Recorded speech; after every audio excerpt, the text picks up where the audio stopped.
Let's talk about joints. Have you ever wondered how are the bones connected? Every time you perform various tasks, you move your body in all directions.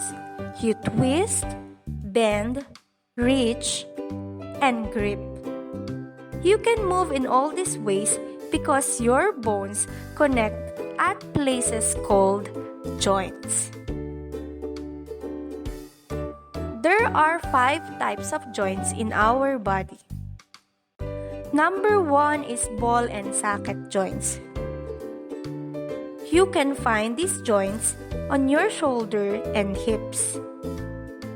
These are the joints where the end of the bone moves within a cup-like area of another bone. This allows circular movement. Try to extend your arm and move it in a circle to feel this kind of movement. Number 2 is hinge joints.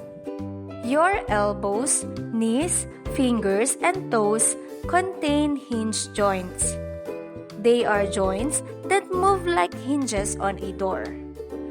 These joints only allow back and forth movement.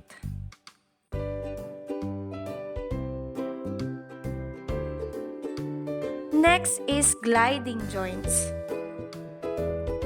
Gliding joints are joints in which the bones glide past each other. This gliding action enables you to move your hands and feet in many ways. Number 4, pivot joints.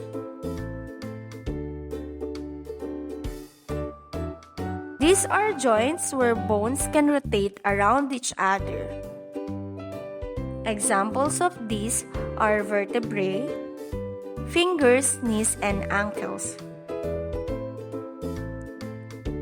The last type is immovable joints or fixed joints. These joints are firmly united, hence they do not allow movement.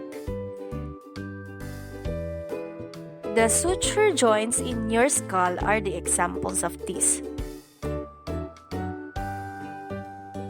Now, can you answer how are bones connected?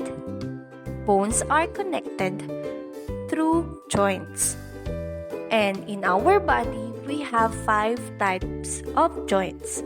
These are ball and socket joints, hinge joints, gliding joints, pivot joints, and immovable or fixed joints.